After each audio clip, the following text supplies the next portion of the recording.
todos, mi nombre es Harry Ramírez, soy alumno de la carrera de Ingeniería Electrónica en el Instituto Universitario Politécnico Santiago Mariño, extensión por la mar, y a continuación voy a explicar brevemente el funcionamiento de los dos circuitos que realizamos para la práctica de circuitos RL y su utilidad para la extracción de la componente continua de una señal. En este caso vamos a hacer la prueba con dos tipos de circuitos. El primero va a ser, bueno, los dos son circuitos RL, sin embargo lo que va a cambiar es la señal de entrada. En el primer circuito vamos a utilizar una entrada senoidal, la cual la vamos a pasar por un rectificador de onda completa. Ese lo vamos a dar como entrada vamos a colocarla como entrada para el circuito RL y vamos a extraer la señal de salida de la resistencia y observar su comportamiento, pues dado un tau, es decir, una constante de tiempo igual al periodo de la señal original, y también vamos a ir variando ese tau para ir observando cómo es el comportamiento de, de la componente continua, o sea, cuánto varía esa componente continua según el valor de tau y el valor de resistencia que vayamos calculando. Para este diseño pues se fijó el valor del inductor 1 Henry, se consideró al inductor como 1 Henry y se está considerando para la señal alterna de entrada, pues el mismo valor doméstico o el valor de la red eléctrica estándar para Venezuela, que son 120 volts RMS a 60 Hz, que en este caso pues le colocamos como amplitud o valor pico 169.756, ese es su valor pico, y una frecuencia de 60 Hz. En este caso pues para 60 Hz el periodo de la señal va a ser 16.67 milisegundos.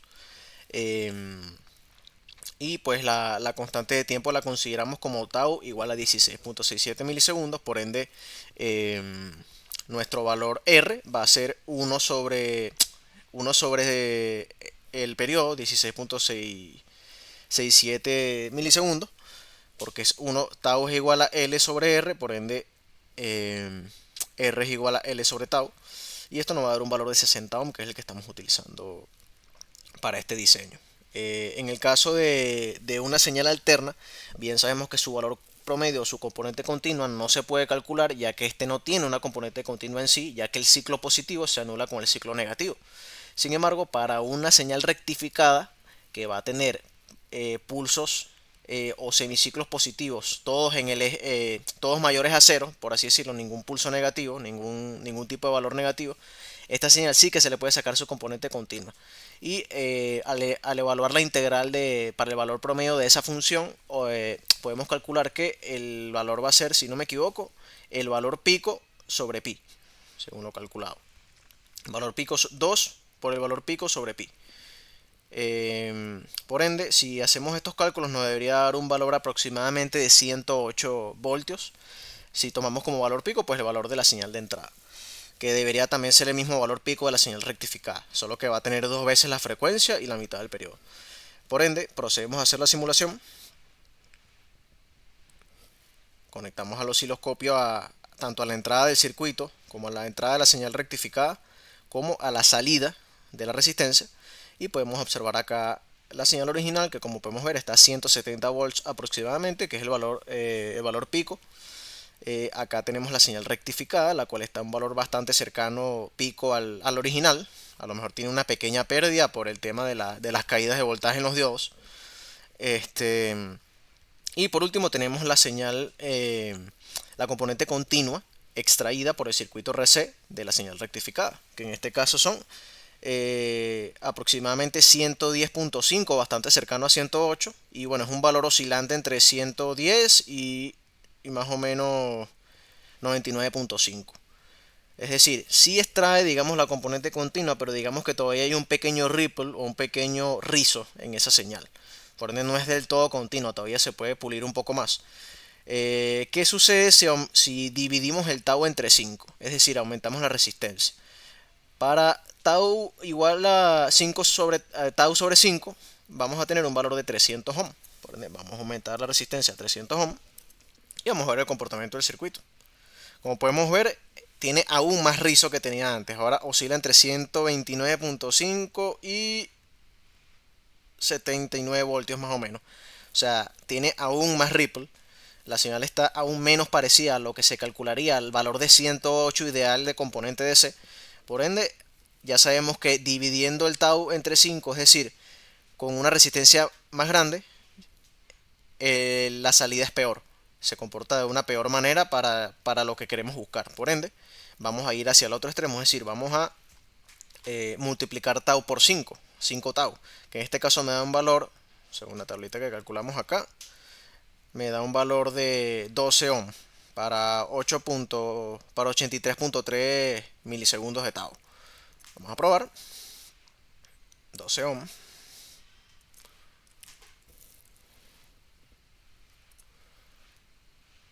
Y como podemos ver acá, la señal está muchísimo más limpia. Prácticamente ya no tiene oscilación. Nos alejamos un poquito del valor calculado, que eran 108, estamos a 105, 3 voltios.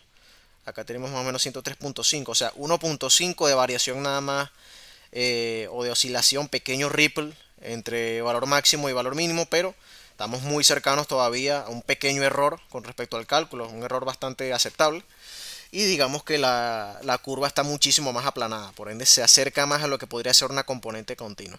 Por ende, ¿a qué conclusión llegaríamos con estos resultados? Pues a que mientras aumentemos el tau, o mientras el tau se vaya acercando a 5 tau, mientras la constante de tiempo se acerque a 5 tau, es decir, 5 veces L sobre R, digamos que el más estable va a ser la salida, o la componente continua será más cercano al valor calculado, es decir, la señal será lo más plana posible.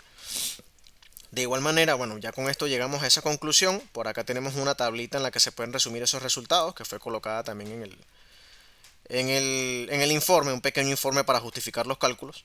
Acá podemos ver para varios, tanto tau entre 2, tau por 2, como tau entre 5 y tau por 5. Y bueno, el mismo análisis puede ser aplicado para el circuito de onda cuadrada. En este caso utilizamos, para simular la onda cuadrada, ya que es una onda cuadrada que oscila entre 0 y un valor pico, también utilizamos en este caso 120 volts RMS, aunque sabemos que generalmente las señales de pulso se usan en digital. En este caso pues mantuvimos el mismo valor pico para ambas señales, pues por similitud, por facilidad para observar el comportamiento. En este caso pues 170 aproximadamente volts de alto y 0 de bajo, oscila entre 0 y 170, 0 y 170.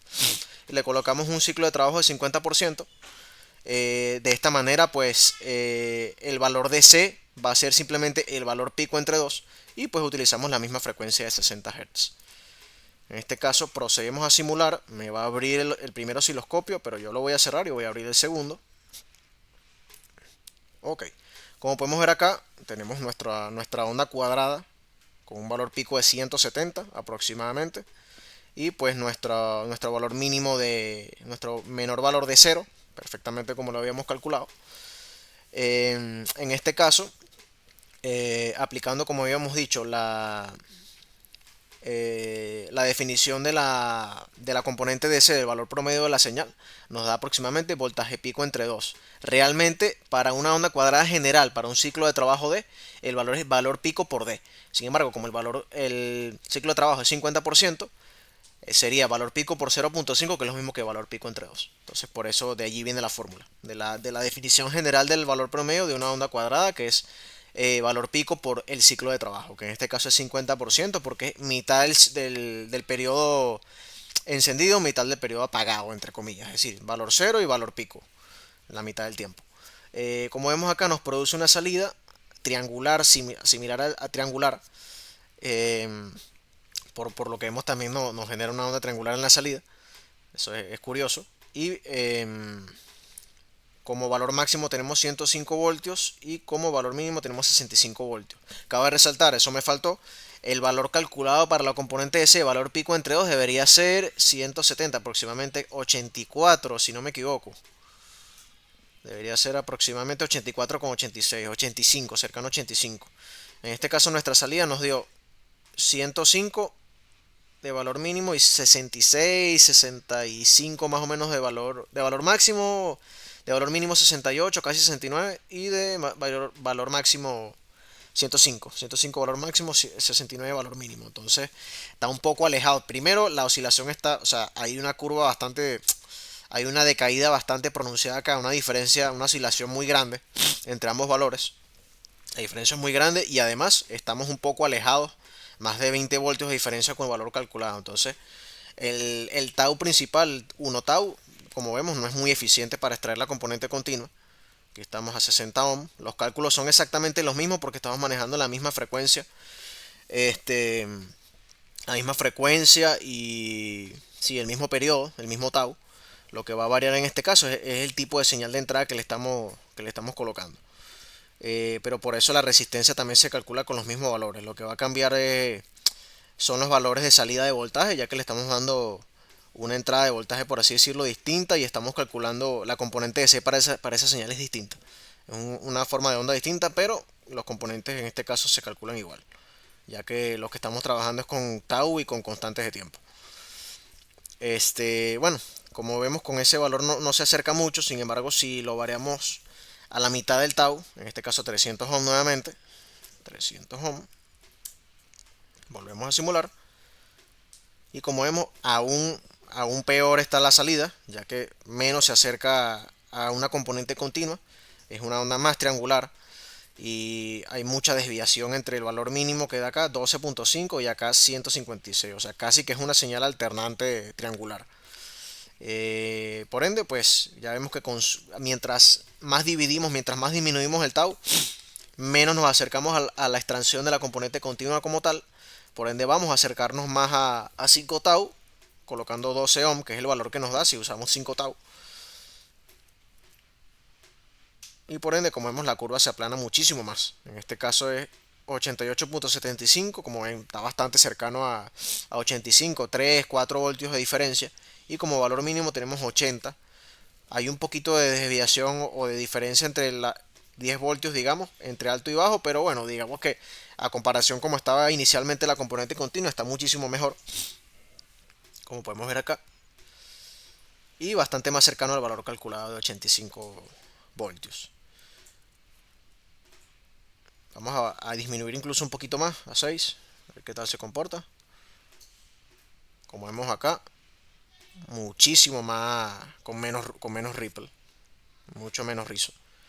Por ende, con esto podemos concluir a que mientras más nos acerquemos a un valor de 5 tau en la constante de tiempo de nuestro circuito RL, podemos tener podemos tener una extracción de la componente continua más eficiente. E incluso con esto también observamos que los circuitos RL son bastante eficientes para la extracción de la componente continua de una señal alterna. En este caso, pues, dando el resultado como se calculó a través de la integral del valor promedio de la señal. Bueno, esto fue toda la demostración de los circuitos RL como extractores de la componente continua. Espero que este video les haya sido de su agrado y de su utilidad y que tengan una feliz tarde. Hasta luego.